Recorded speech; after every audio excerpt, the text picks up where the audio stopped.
protesting during the pandemic. In the midst of the coronavirus pandemic, Britain and the world found itself facing an unprecedented uprising.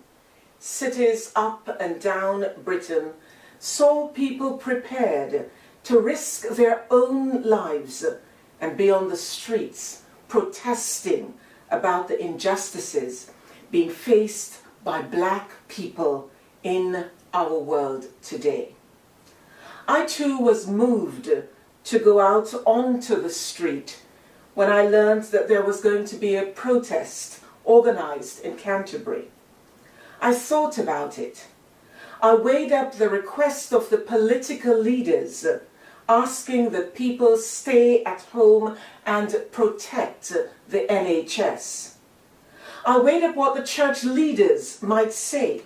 I might be reprimanded. I weighed up the fact that black people were disproportionately dying from COVID-19. I have children and grandchildren. Should I risk it? What if there are elements within the crowd that decides to riot? Alongside all the questions that began to rear its head, there was something deeper inside me, like the prophet Jeremiah described about not being able to speak about God. He said this, "It was like fire shut up within my bones." I needed to go out there. I needed to take a stand. So let me share with you 3 stories that propelled me in my decision to go out there and join the protest. The first story is very well known by now. A shop assistant in charge while the owner is out calls the police because he thinks that there is a fraudulent monetary exchange. The man that the world now knows as George Floyd is handcuffed. 3 officers kneeling on him, 1 on his neck.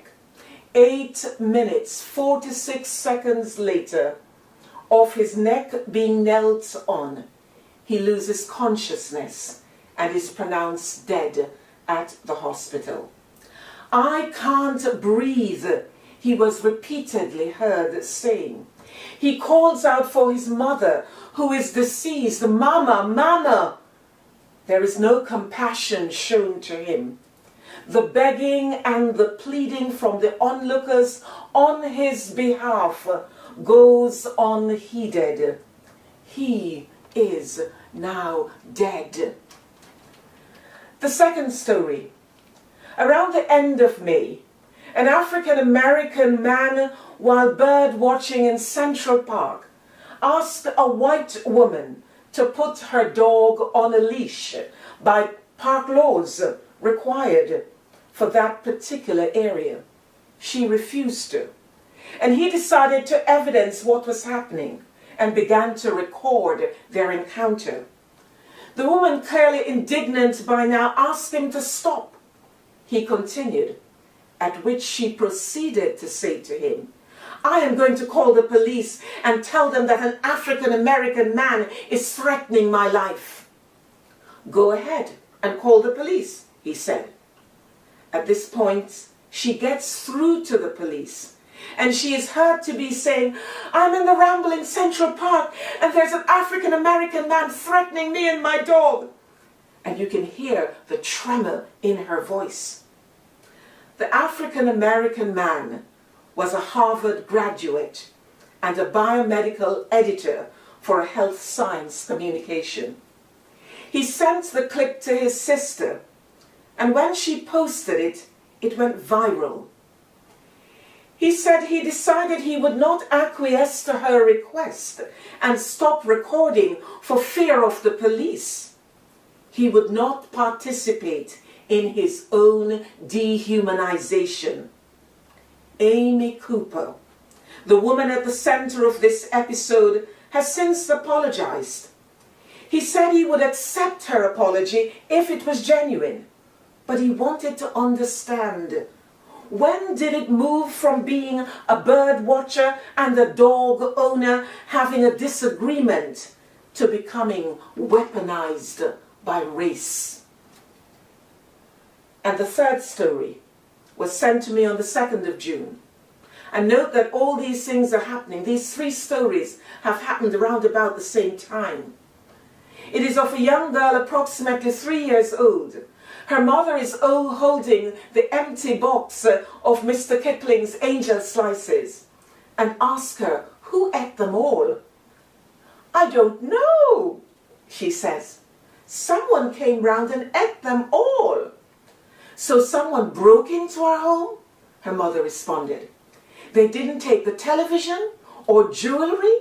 They just took Mr. Kipling's Angel Slices?" The little girl replies, "Yes, and it was a black man." Of course, the mother laughed. Now, let's not talk about unconscious bias. Let's not talk about racism, or rather, let's talk about racism. It is clear to me that Amy Cooper, the young white woman in the park, understood perfectly well the meaning of structural racism.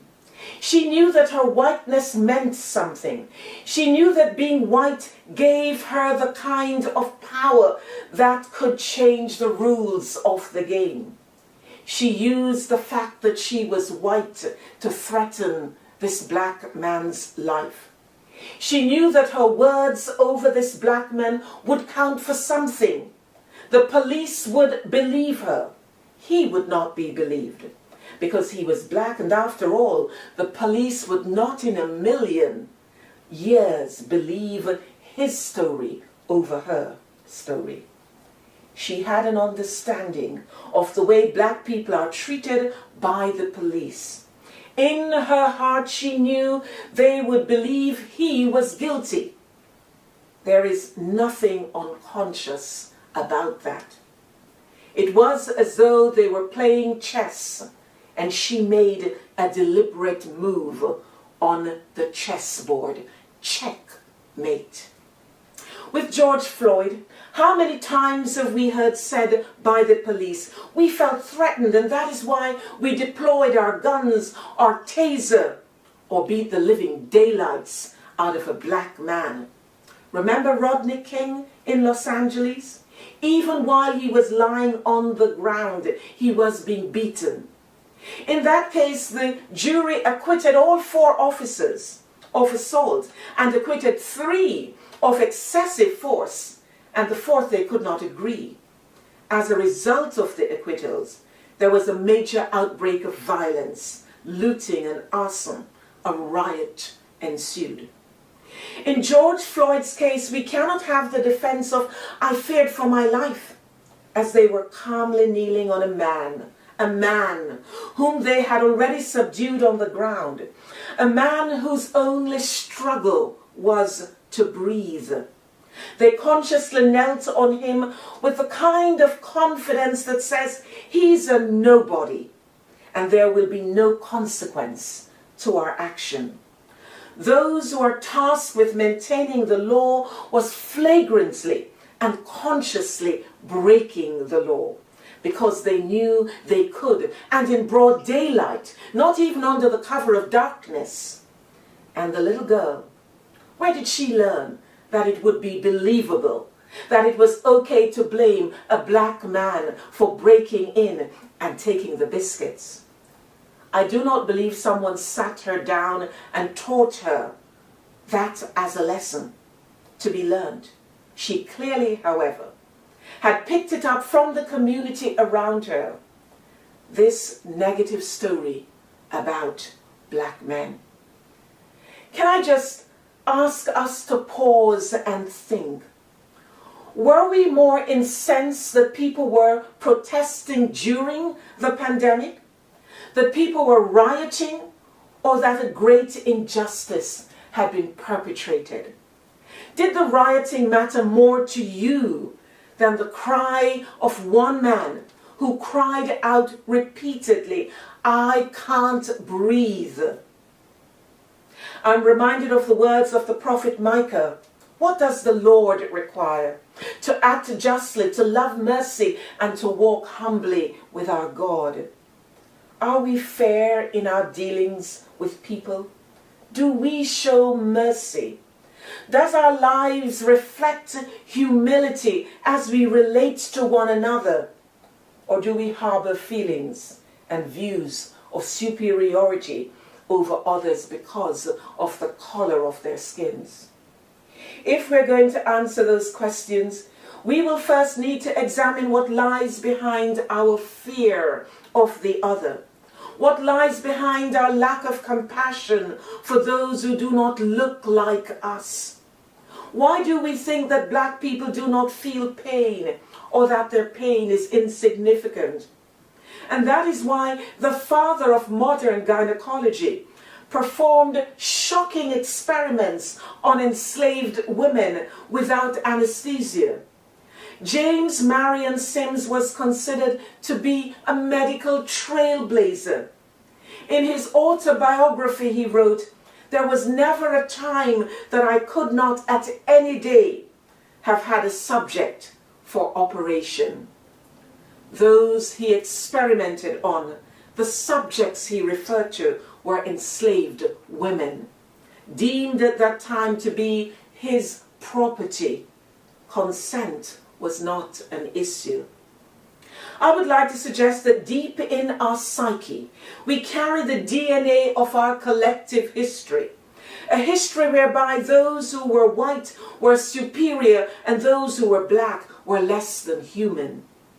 They had to be less than human in order to be enslaved and treated the way they were. We have carried that within, and back then and still today, we act it out structurally in the way we relate to one another, and hence we refer to institutional racism.